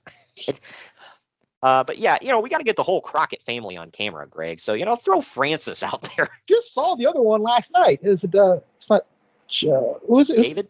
David, yeah. He was doing the Crockett Cup last night. Spoiler, by the way. The Briscoes won it. Yeah, I saw that. I was like, oh, nice. And it was damn good, too. NWA is still delivering. I mean, at least for that show, I should say. I hope they finally do find their way to, like, if they reopen Ring of Honor under Tony Khan, I really hope that they, get to stick around. But we'll see. Or, just go to AEW, one of the two. They're like the best team that's never been on national TV. They're also Raider fans, so I love them even more. But I've also loved them. Random as hell. But this next one is Dusty Rhodes and the Road Warriors of Hawk and Animal taking on Ivan Koloff, the Barbarian, and the Warlord with Paul Jones in their corner. It is a barbed wire match where they wrap the barbed wire around the ropes. This one went about 3.5 minutes, which is strange to say, but there you go. Barbed wire never even comes into play. Yeah, right. Animal wore a goalie mask during the match to protect his injured face. Again, no context. I don't know what's going on. The Road Warriors and the Warlord and Barbarian look like they're on the same team, by the way. Like, did you notice that? They all got not till now. Yeah, I didn't realize it till I was watching a replay and I'm like, oh my gosh. They're all wearing face paint. They've all got stupid haircuts. They've all got plain black tights with their name written down the side in a solid color. Yeah. Because it was lazy. This is 88, anyway, by the way, so they're on their way out to WWE. Yeah, how many times did that happen? Good Lord. These two were just back and forth, back and forth. Barbarian headlines a pay-per-view with Ron Simmons, if I remember correctly. Random as hell. Oh, yeah. Yeah, that's right. Yep. Yeah, that was random. Either way, Koloff and Rhodes both get busted open. In the end, the Barbarian accidentally hit the Warlord with a diving headbutt, missing Animal. Animal then pins the Warlord for the win. Uncle Dave gave it a whole star. I gave it... It's funny because he literally gives up half a star or whatever. So when you say a whole star, you made a whole star. Right. I gave it 2. It was fine for what it was, I guess, even though it's kind of a cluster. What say you? I gave it 1 as well. It was terrible. Paul Jones was the most useless manager. I don't know. I maybe I'm being a little harsh. I never cared. Oh, no, you're not. I never cared about him. He had 5,000 Paul Jones' armies. This is the 80s and early 90s. This is when managers still mattered. So, no, you're not wrong. And he was around forever. If you go back and watch the old NWA, studio stuff, I remember Cornette talked about that where he said, how he had that big-ass mustache? Yeah. And there for a while, he would dress like a drill sergeant or, something like he was a general prepared for war because he always had Paul Jones' army. He was like, yeah, his mustache kept getting shorter and shorter every week until finally somebody was like, all right, dude, you know what you look like, right? They're like, he went from Raleigh fingers in the Oakland A's to Hitler in a matter of weeks. I like that. That's great. Right. Yeah. And because they were like, did you just shave it little by little, hoping nobody would notice? It's like, dude, come on. You know what it is. You're literally dressed like a general with a tiny ass little black mustache. God. But after the match, the heels attack the baby faces, and the baby faces end up chasing the heels off to the back, and they celebrate. But now we got another commercial break, and we come back to Bob Caudle standing by with Nikita Koloff. The fake Russian. People can't talk in this company. Sorry. I think I texted you about this. I was like, I get the point where people are like, they shouldn't heavily script promos, which I get. There are quite a few cringy scripted promos. At least give bullet points. There's got to be a happy medium. Because this sucked. There wasn't a good promo all damn night. Not one. But especially when they didn't even like throw their heavy hitters out there. Like Sting was never great, but he was entertaining. They didn't throw Ric Flair out there or anybody competent whatsoever. Barry Windham, any of the Horsemen. But no, we get frickin' Nikita Koloff. But Connell points out that Koloff has a new look with his hair. Cool. Yeah, it kind of looked weird because I've only known him as a cue ball the entire time. I didn't realize this. You and I had watched a show. You had brought that up on another show, actually, that he had he like grew his hair out, and you were like, "Whoa, he's got hair." And I'm like, "Yeah, he did for a little bit." I just like I've always only known him as a cue ball, even when I was a kid. Yeah, like the little I remember of him. Yeah, it's that was his most prominent because I think he only had hair as a babyface. I could be wrong. He might have had hair as a heel for like a little bit. I don't know. Either way, Nikita rambles on about how he's better than other Russians, and now he's telling young kids to get high on sports, not on drugs. Yeah, I still would avoid those words. Yeah, I'm like, what? You're literally telling them to go get high, but just using a different form of it. And I still don't know if you should say that. That's it's like people. It's like, go get high on life. Don't do drugs. Come on. Yeah, but still, it's like you sound like a better larynx voice of what's his name? Joe Laurinaitis. John Laurinaitis. People power. But anyway, he lets it be known that he's coming for the world title in the future. Cool, another one. However, he's focusing on the Crockett Cup with Dusty Rhodes right now. So him and Dusty are tag partners. Cool. Now we go to this. It's Arn Anderson. I have no problem with a lot of guys saying they're coming for the world title because you know what? They should be. Yeah. Okay, whatever. I get it. I didn't give the crap for that one. When you hear him, if this was 2022, you know how many Russians would be screaming? They're like, he's appropriating our culture. Like he's not real 2022. Russian. I don't think in 2022 a lot of people want to be Russian. Yeah. There aren't many real Russians claiming it, let alone fake Russians. But this is Arn Anderson and Tully Blanchard with J.J. Dillon in their corner defending the NWA World Tag Team titles against Lex Luger and Barry Windham in about 9.5 minutes. Anderson and Blanchard do their usual routine of making their opponents look like superheroes, bouncing all over the damn ring. This one ended with interference by J.J. Dillon backfiring. He held up a chair on the apron, and Lex Luger reversed a throw of Arn Anderson into the chair behind the referee's back, leading to Lex pinning Arn for the win. Uncle Dave, of course, completely blows off the humongous pop that Luger got. He gave it 3.5 stars. I only gave it 2.5. I thought it was average. What say you? I gave it 3. I had a lot of fun watching this. Did you realize that everybody in this match at some point was a horseman? Oh my gosh, you're right. Yeah. Yeah. This was a good match. Don't get me wrong, but this honestly reminded me of Arn Anderson talking about when him and Tully made the jump to WWF, and they have one of these kind of matches with just random. I can't remember the team, but it wasn't anybody like special. And he comes to the back. Probably like the Paul Roma and Jim Powers, whatever their name was, the Young Stallions, people like that probably. Yeah, I can't remember off the top of my head now, but it was one of them type of teams. And he gets to the back, and Barry Darsow pulls him aside, and he's like, "What the hell was that?"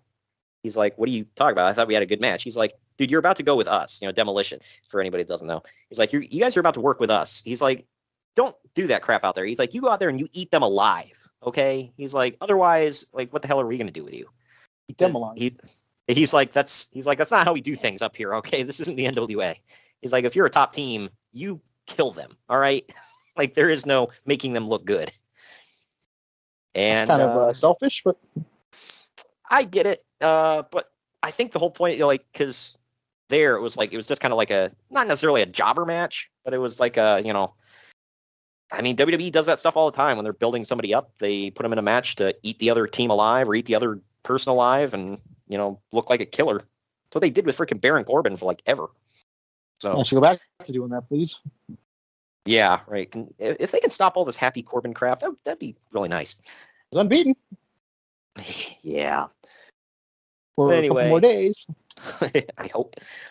Before the match, before the main event, that is, we get introduced to the 5 judges for this one. We're introduced to NWA officials Gary Juster and Sandy Scott. Penthouse model Patty Mullen, and actors Jason Hervey and Ken Osmond. Bischoff's former partner, Jason Hervey, by the way. I think it's still his partner. Yeah, I think so. Well, yeah, now that you mention it, that is it goes correct. Back. I didn't realize, man, he went back all the way, not just like. I know. Crazy. Like, yeah, I was thinking, like, I wrote this in my notes. He's literally been associated with WCW longer than Eric Bischoff. Yeah, right. Yeah, because I remember, I think Bischoff said that's how he met him, because he said he was just always hanging out at WCW shows. He just loved wrestling, and he loved that company. Biggest show in the world at that point, so he like probably just walk right in wherever he wanted. Oh yeah, he just walks up and is like, "Hey, give me front row tickets." Yes, sir, Mr. Hervey. You're not Fred Savage, but okay. Well, you beat him up on TV, so we like you. Yeah, it's like, yeah, you're close enough. But we're going to take our second to last break. When we come back, it is the main event. Right after this. Follow the Main Event Marks at facebook.com/Main Event Marks Pod, on Twitter at Main Event _Marks, and on Instagram at Main Event _Marks and at Main Event Collector. Hey gang, it's Commissioner Cooper of TSS Fantasy. We are the fantasy show of the people. Expert fantasy advice, free contests, leading expert medical and legal analysis, and most importantly, you. Interact with us on all social media platforms or check us out at tssfantasy.com. You can hear us on Spotify, Apple and Google Podcasts, iHeartRadio, and many more. Check out the fun today and be a part of the most interactive fantasy show around. TSS Fantasy, the fantasy show of the people.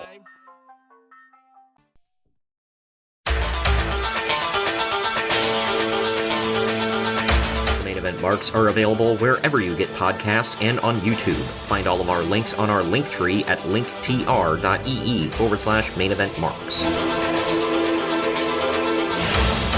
And we're back.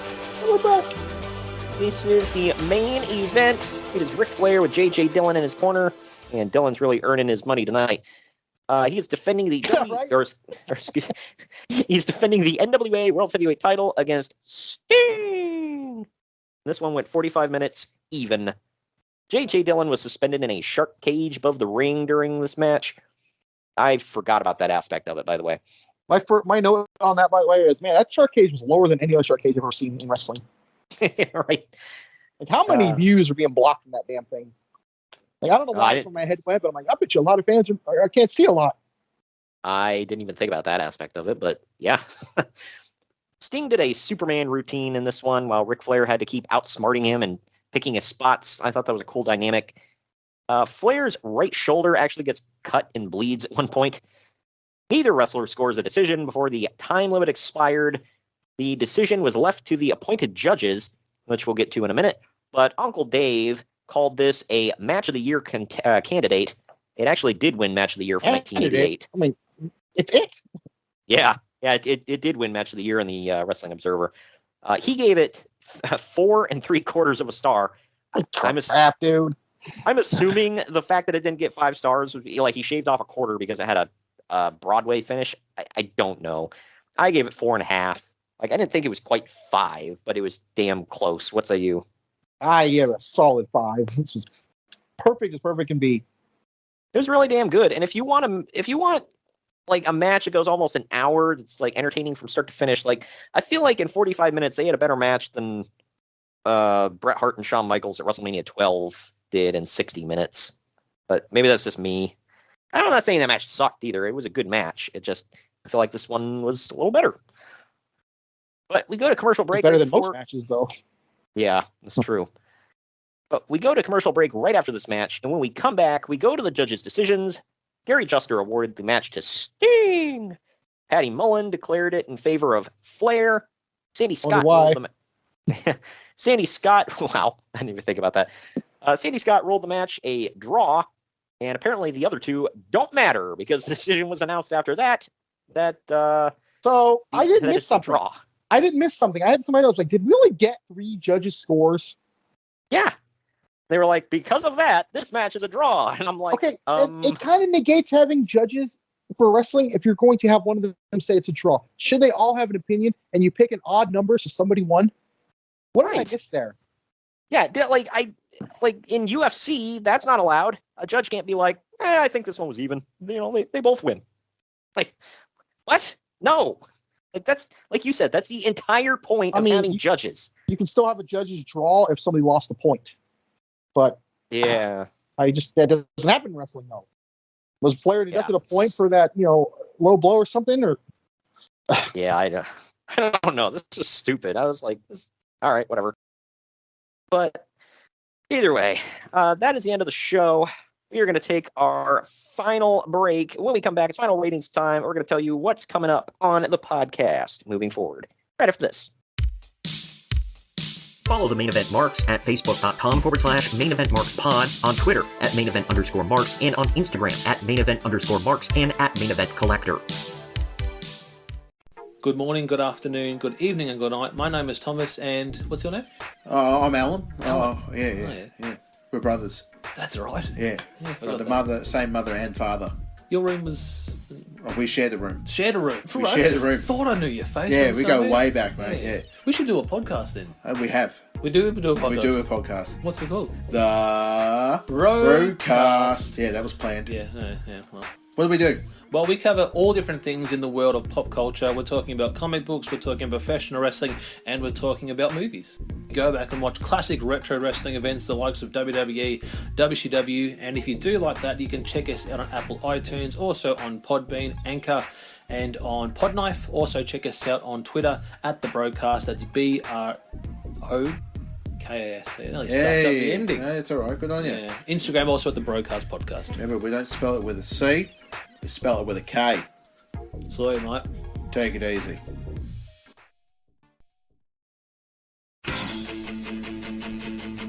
The Main Event Marks are available wherever you get podcasts and on YouTube. Find all of our links on our link tree at linktr.ee/Main Event Marks. And we're back. Final ratings time. Internet Movie Database gave this 8 out of 10. CageMatch.net gave it a 7.78 out of 10.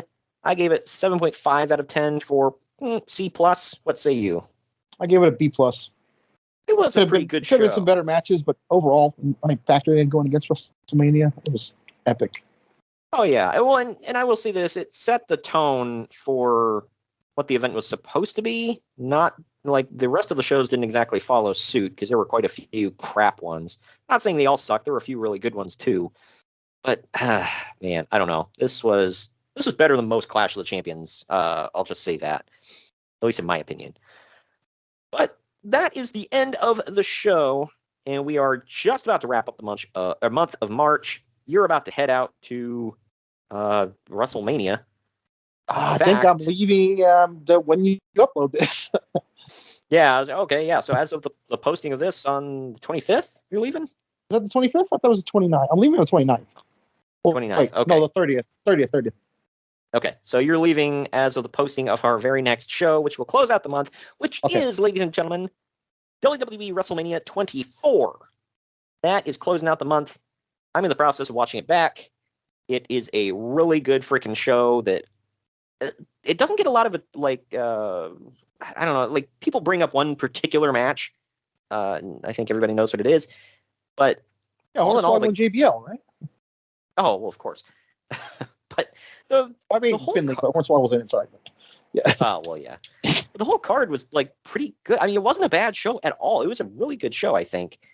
I don't know if I'd put it in top 5 or anything like that, but it was still really good. I'm enjoying it. I enjoyed it the first time I watched it, so it's a treat to watch it back. But next month, man, let's quickly go over some of this in April. On the 6th, our first show of the month, we're going back to 1997 yet again for WCW Spring Stampede. I've already watched it back. It is so good. Yeah, I don't think we've reviewed a Spring Stampede so far on the podcast, so this will be a first for us. That's pretty cool. And then on April 13th, we continue our tour of TNA in 2007 for its 15-year anniversary as we cover Lockdown. You seen that one back yet? Yeah. I think I watched most of April's back already, actually. Should I be worried? No.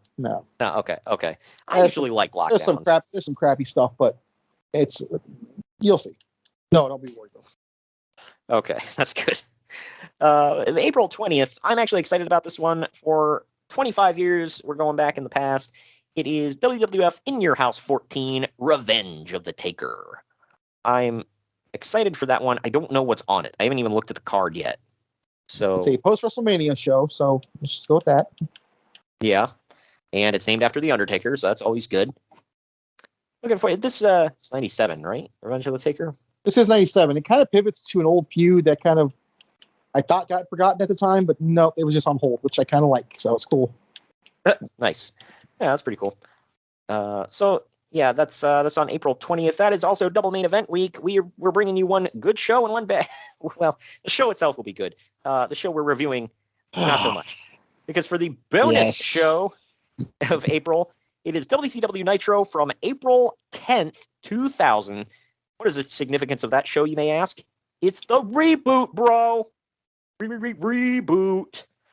It is where Eric Bischoff. That's Matt Cardona's new move in the corner now. He calls it the reboot. Wow, that's awesome.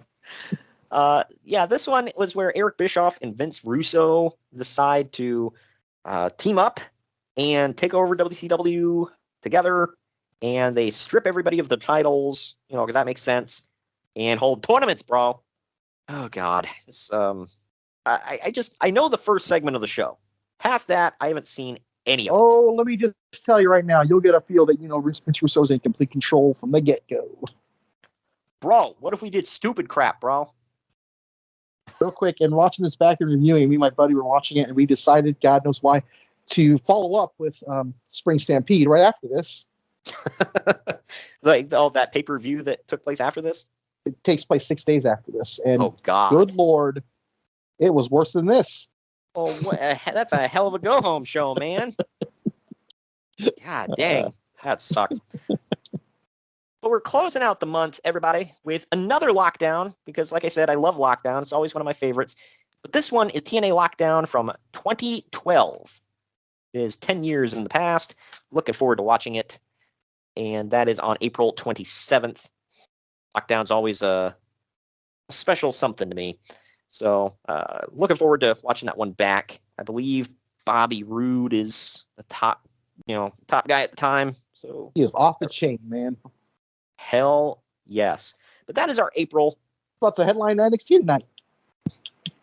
Nuts.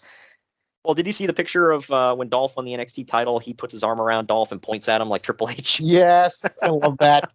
That's great. Yep, I loved it. Ironically, Bobby Roode has one of those. Yeah, right.